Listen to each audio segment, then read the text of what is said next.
तो आज हम रिफ्लेक्शन और रिफ्रैक्शन चैप्टर का अगला topic condition of image formation को लेते हैं कि ऐसी कौन कौन सी शर्तें हैं जो स्फेरिकल मिरर के द्वारा इमेज फॉर्मेशन के अंतर्गत लागू होती हैं। आज हम इसी पे डिस्कशन करेंगे। ये क्लास 10th फिजिक्स का 10th chapter refraction and reflection of light से ले रहे हैं और हम देखेंगे कि किस प्रकार से जो है इमेज फॉर्म होती है और इसमें क्या क्या शर्तें लागू होती हैं। जबकि इसके पिछली वीडियो में जो है हमने डिस्कशन किया था कि जो मेन पॉइंट्स हैं मिरर के, स्फेरिकल मिरर के, वो कौन कौन से हैं। ये सभी लोग आप लोग वीडियो देख चुके होंगे। तो हम यहाँ पर अब बात करते हैं कंडीशन ऑफ इमेज फॉर्मेशन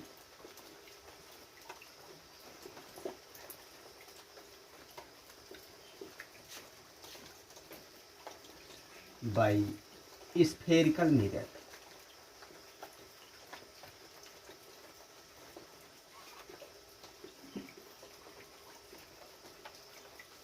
कौन कौन सी कंडीशंस हैं, कौन कौन सी शर्तें हैं जो लागू होती हैं यहाँ पर, हम उन्हीं को यहाँ पर देखेंगे। और ये जो भी टॉपिक्स बताए जा रहे हैं वो NCERT बेस्ड हैं। इसको CBSE बोर्ड और UP बोर्ड दोनों के स्टूडेंट इसको देख सकते हैं,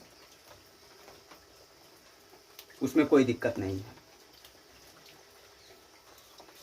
तो पहला पॉइंट है इसका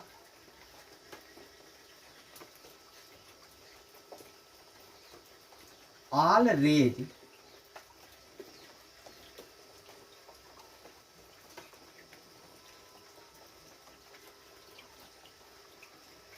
must be going to parallel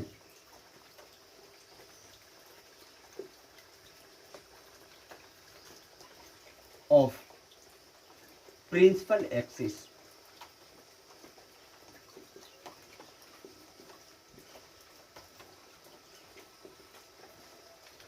सभी किरणें जो हैं जो मुख्य अक्ष है उसके समांतर जानी चाहिए।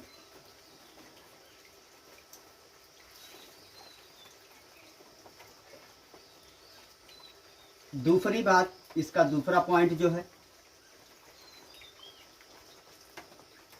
Raise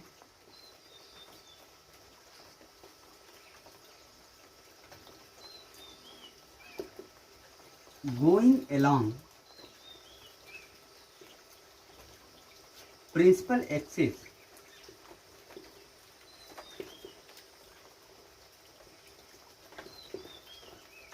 after reflecting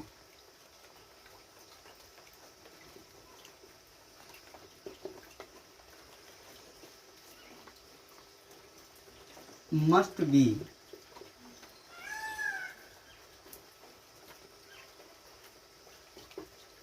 going through focus।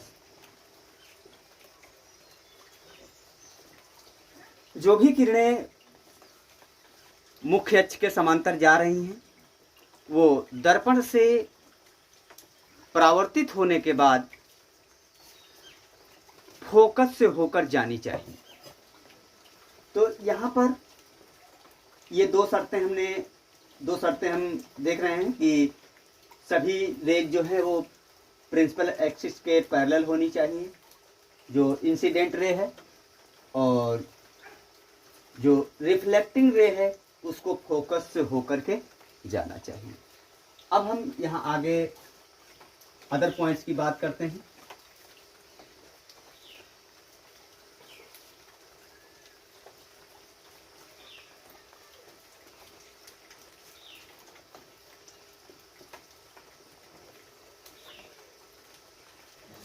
तो हम जानते हैं इमेज कब बनती है।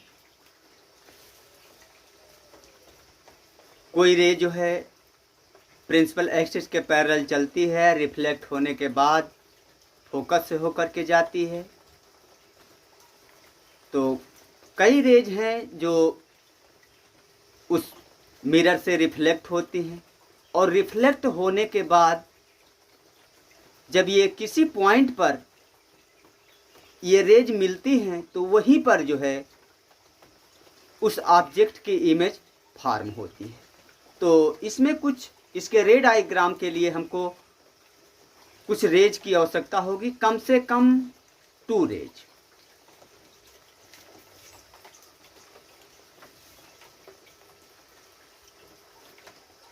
At least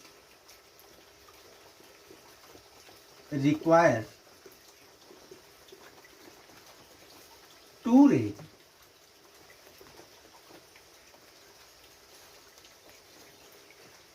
that after reflecting from mirror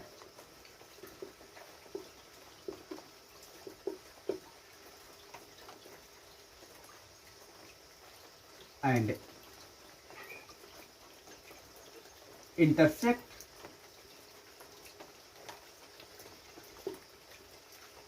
at a point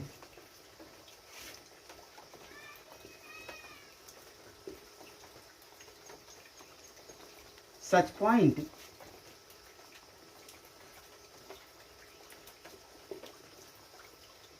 defined to image formation।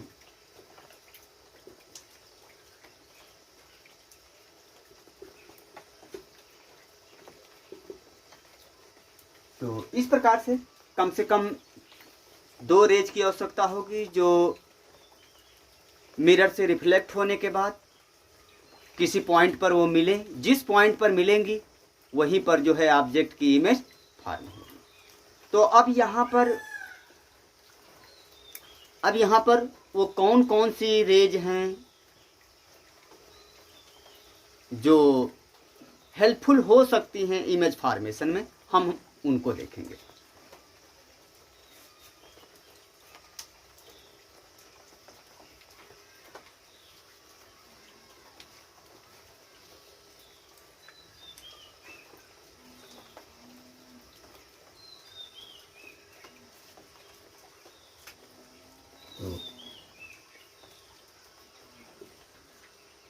essential rays in image formation।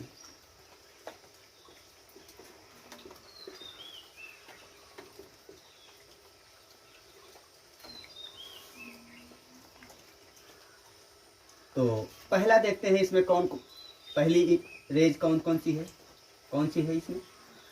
तो raise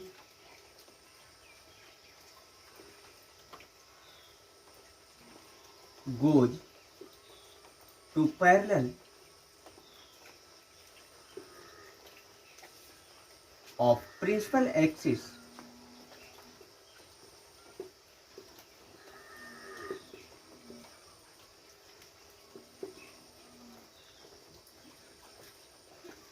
and after reflection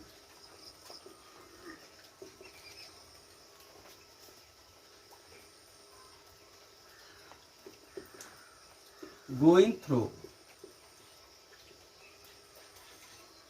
focus। वो चाहे हम जानते हैं स्फेरिकल मिरर 2 प्रकार के होते हैं, कॉनकेव मिरर और कॉन्वेक्स मिरर। तो हम इसमें देखते हैं यहाँ पे, जैसे ये कॉनकेव मिरर है और इसमें एक रे जो है पैरेलल चलती है, और ये जिस पॉइंट से होकर के जाती है उसको हम क्या कहते हैं, हम फोकस कहते हैं। इसी प्रकार से कॉन्वेक्स मिरर में देखते हैं,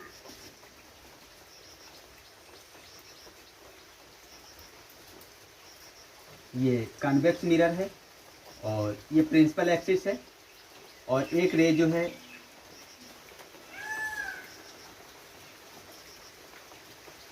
प्रिंसिपल एक्सिस के पैरेलल मूव करती है और ये रिफ्लेक्ट हो जाती है इस प्रकार से, जो पीछे बढ़ाए जाने पर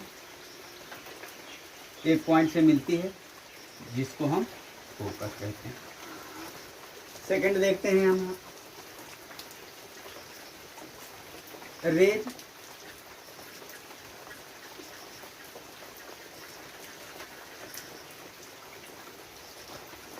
going through focus of spherical mirror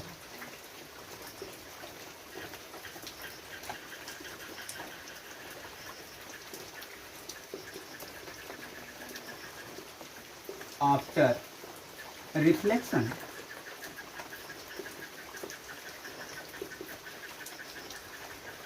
goes to parallel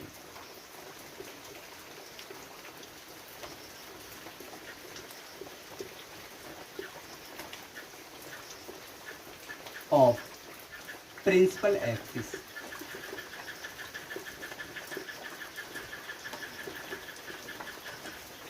second ray जो है वो फोकस से होकर के जाती है और रिफ्लेक्शन के बाद जो है ये मुख्य अक्ष के समांतर हो जाती है। यहाँ पर ये कॉनकेव मिरर, ये इसका फोकस है और यहाँ से एक रे ऐसे चलती है और रिफ्लेक्ट होने के बाद जो है ऐसे प्रिंसिपल एक्सिस के पैरेलल हो जाती है।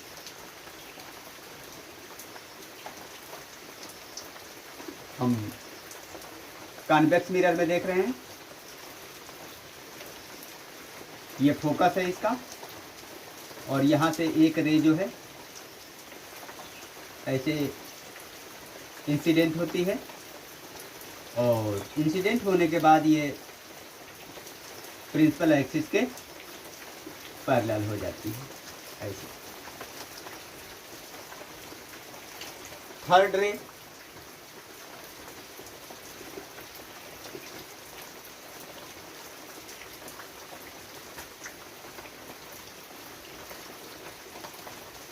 go through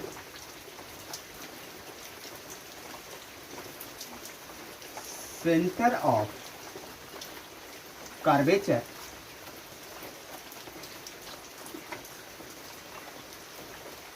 and without any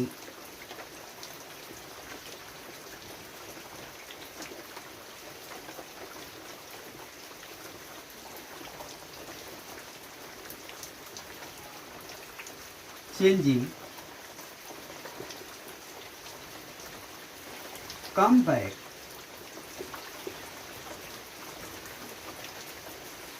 on the same path.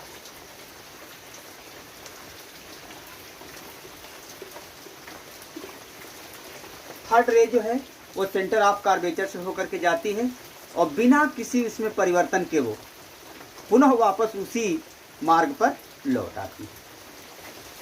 तो इसका ये डायग्राम हम देख रहे हैं, ये इसका फोकस है, ये इसका सेंटर ऑफ कर्वेचर है और कोई रेज जो है यहाँ से ऐसे चलती है तो ये ऐसे इंसिडेंट होती है और इसी मार्ग पे वापस लौट आती है। ये फोकस, ये सेंटर ऑफ कर्वेचर। इसी प्रकार से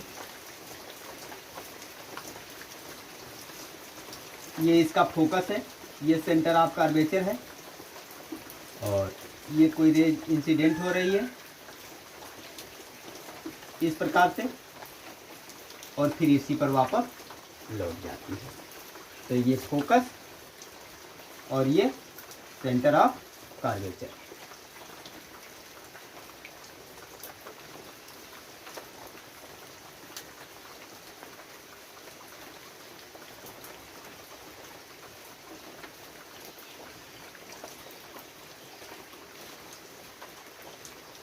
अब यहाँ पर fourth ray incident on the pole of spherical mirror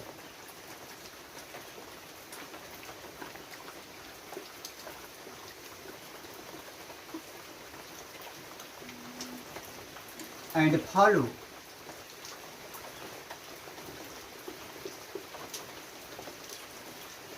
laws of reflection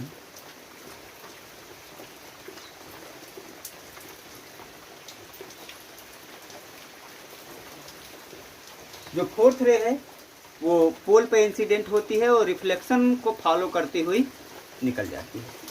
तो यहाँ पर जैसे हम ये कॉन्केव मिरर है, ये इसका पोल है, एक रे यहाँ पर ऐसे इंसिडेंट हुई तो इसी एंगल पर वो वापस लौट भी जाती है। ये इंसिडेंट रे, ये रिफ्लेक्टिंग रे।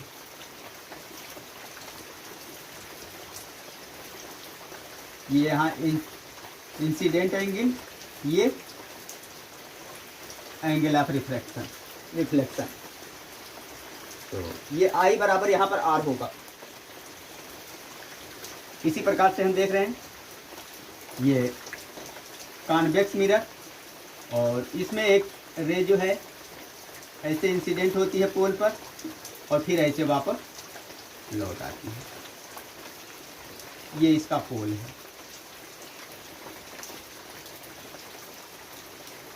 तो इस प्रकार से जो इमेज फॉर्मेशन में जो किरणें प्रयुक्त होती हैं वो 4 हैं और इन्हीं 4 किरणों का प्रयोग करके जो है हम इमेज फॉर्म कर सकते हैं। बिना इन किरणों की सहायता के हम इमेज को फॉर्म नहीं कर सकते हैं, क्योंकि कम से कम 2 ऐसी किरणों की आवश्यकता होगी जो रिफ्लेक्ट होने के बाद दर्पण से वो किसी पॉइंट पर मिले और जिस पॉइंट पर मिलेंगी ये किरणें वहीं पर जो है वस्तु का प्रतिबिंब बनेगा। धन्यवाद।